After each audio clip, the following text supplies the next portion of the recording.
Hello students, आज हम hello acids के बारे में स्टडी करेंगे।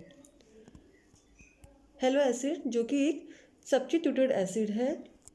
सब्स्टिट्यूटेड एसिड्स ऐसे बाईफंक्शनल कंपाउंड्स होते हैं जिनमें कि एक से ज़्यादा फंक्शनल ग्रुप प्रेजेंट होते हैं। ये फंक्शनल ग्रुप कुछ भी हो सकते हैं। हेलोजन एटम भी हो सकता है फंक्शनल ग्रुप के रूप में, हाइड्रोक्सिल ग्रुप हो सकता है, अमीनो ग्रुप हो सकता है, कोई कार्बोनिल ग्रुप हो सकता है, मल्टीपल बॉन्ड हो सकता है या कोई दूसरा कार्बोक्सिल ग्रुप भी हो सकता है। तो इस तरह से यदि कार्बोक्सिलिक एसिड्स में कोई भी एक alpha beta gamma hydrogen atom या हाइड्रोजन एटम को किसी दूसरे ग्रुप के द्वारा या एटम के द्वारा सब्स्टिट्यूट कर दिया जाए तो उस स्थिति में हमें सब्स्टिट्यूटेड एसिड्स यहाँ पे प्राप्त होंगे।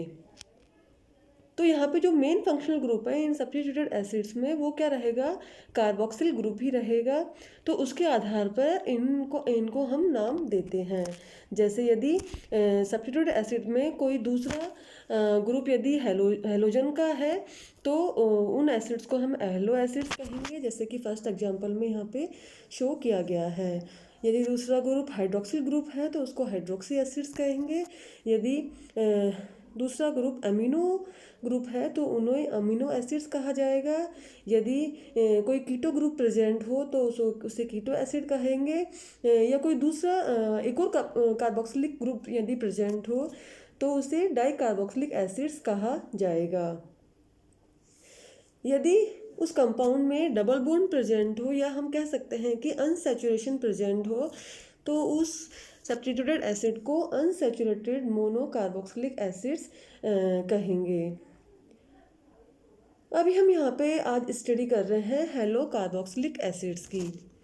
हेलो एसिड्स या हेलो कार्बोक्सिलिक एसिड्स वे कंपाउंड्स होते हैं जिनमें कि एक या एक से अधिक हाइड्रोजन एटम्स को हेलोजन एटम के द्वारा रिप्लेस कर दिया जाए। तो इनकी जो हाइड्रोकार्बन चेन होती है उसमें से एक या एक से अधिक हाइड्रोजन एटम्स को हेलोजन एटम के द्वारा रिप्लेस करने पर कॉरस्पॉन्डिंग हेलो कार्बोक्सिलिक एसिड्स का यहाँ फॉर्मेशन होता है। यहाँ पे देखिए इस एग्जाम्पल में यहाँ पे एक अल्फा हाइड्रोजन एटम को क्लोरीन एटम के द्वारा रिप्लेस किया गया है।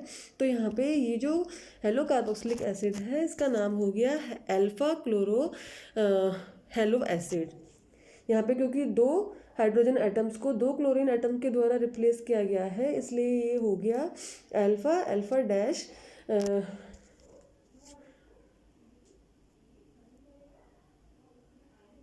Chloro carboxylic acid. यहाँ पे तीन अल्फा हाइड्रोजन एटम्स को तीन क्लोरो एटम्स के द्वारा रिप्लेस किया गया है। तो ये हो गया ट्राई क्लोरो कार्बोक्सिलिक एसिड। तो इस तरह से एक या एक से अधिक हाइड्रोजन एटम्स यदि हेलोजन एटम्स के द्वारा सब्स्टिट्यूट हो जाए तो उनको जो करस्पॉन्डिंग कंपाउंड्स होंगे उनको बोलेंगे हेलो कार्बोक्सिलिक एसिड्स। यहाँ पे क्लासिफिकेशन इनको हेलो एसिड्स को फर्दर क्लासिफाई किया गया है according to the position of halogen atoms on carbon chain.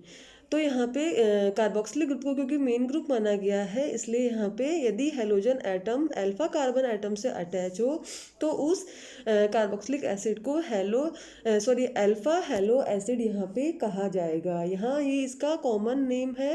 यदि इसका आईपीएसी नाम देके तो इसको 2 हेलो कार्बोक्सिलिक एसिड कहा जाएगा। यदि halogen atom beta carbon atom से अटैच है तो उसको बीटा हेलो एसिड या आईपीएसी नेम के अकॉर्डिंग 2 हेलो कार्बोक्सिलिक एसिड उसे कहा जाएगा। यदि halogen atom gamma carbon atom पर अटैच है तो उसे गामा हेलो एसिड कहा जाएगा। सामान्य भाषा के अकॉर्डिंग उसे सामान्य नाम के अकॉर्डिंग उसे गामा हेलो एसिड उसको नाम देंगे। अब हम बात करते हैं यहाँ पे अल्फा हेलो एसिड्स की सिंथेसिस की। तो सबसे पहला मेथड है यहाँ पर हेल-वोलार्ड जेलिंस्की मेथड। ये रिएक्शन हमने लास्ट वीडियो लेक्चर में भी पढ़ी थी। जो हमने कार्बोक्सिलिक एसिड्स की केमिकल रिएक्शंस पढ़ी थी उसमें भी इस रिएक्शन को हमने डिस्कस किया था। यहाँ पे हम दोबारा डिस्कस करेंगे। शॉर्ट में इसको HVZ रिएक्शन भी कहा जाता है।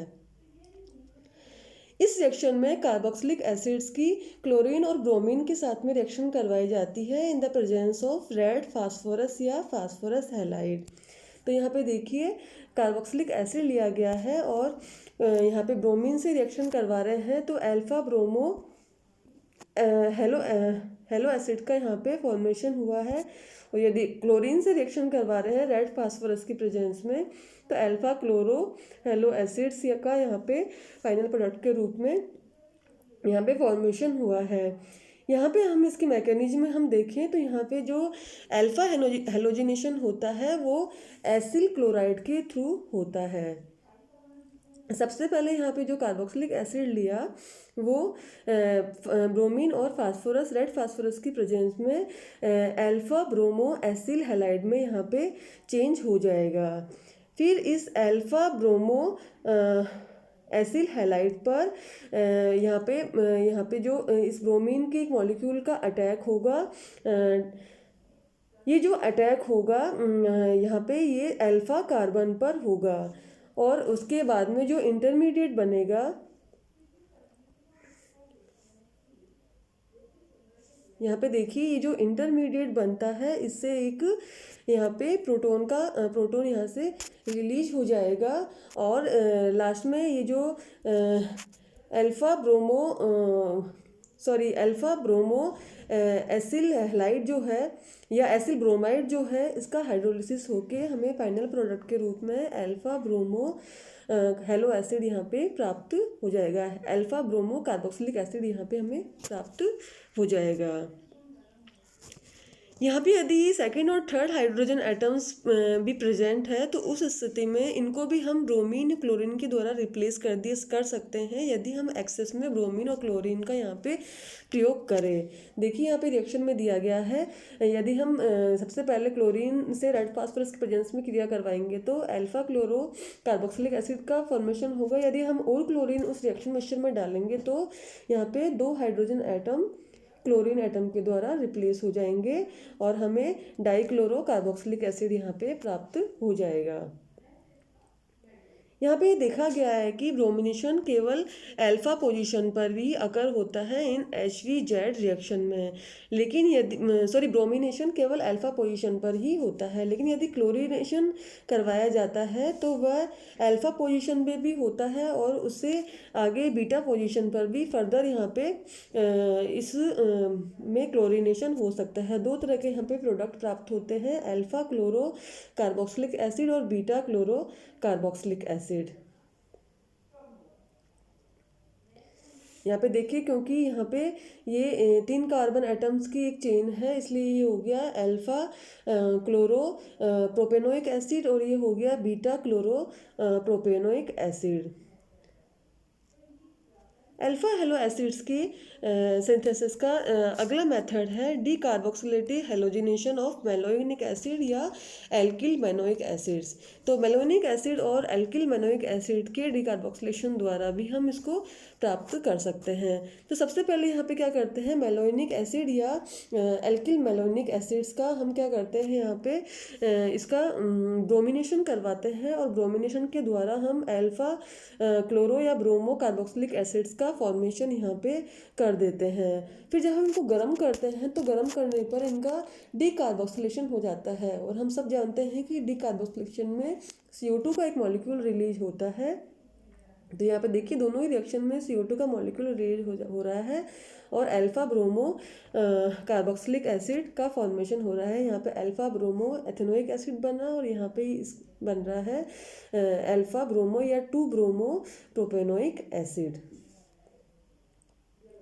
अल्फा हाइड्रोक्सी एसिड से भी हम इसका फॉर्मेशन कर सकते हैं।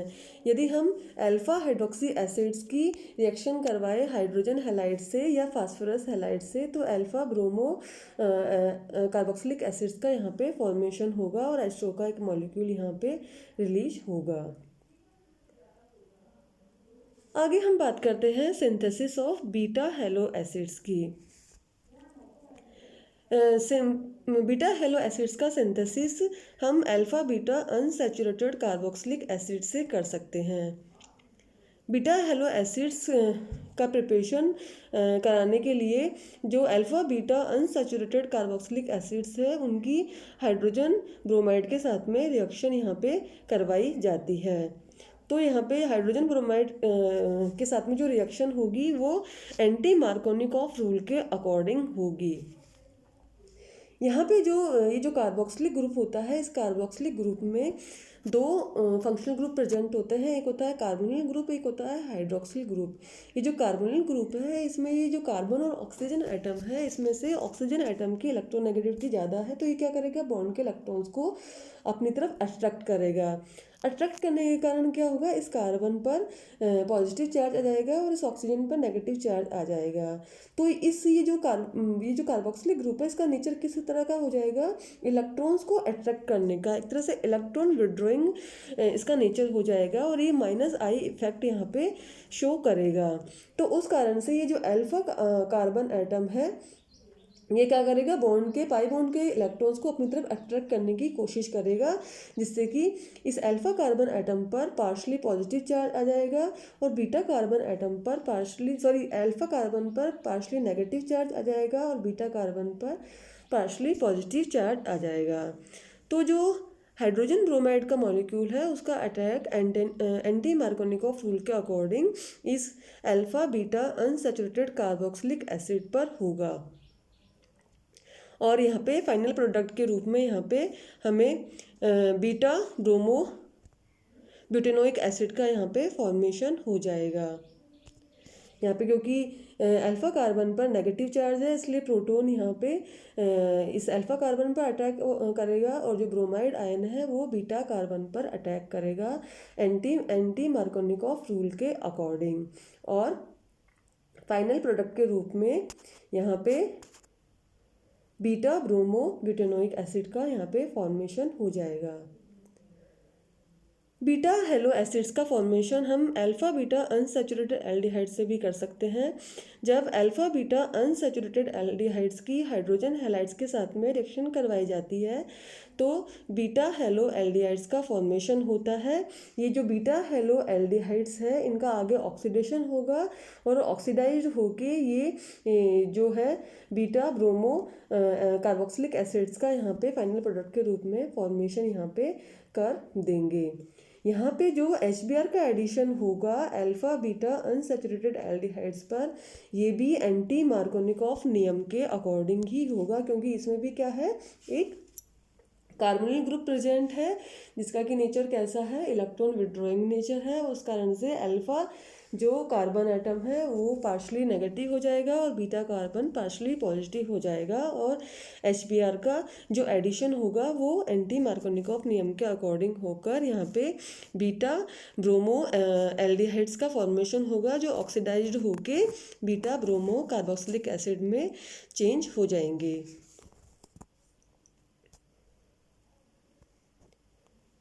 यहाँ पे हम सभी जानते हैं कि जो कार्बोक्सिलिक एसिड्स होते हैं ये एसिडिक नेचर के होते हैं, स्ट्रॉन्ग एसिड होते हैं।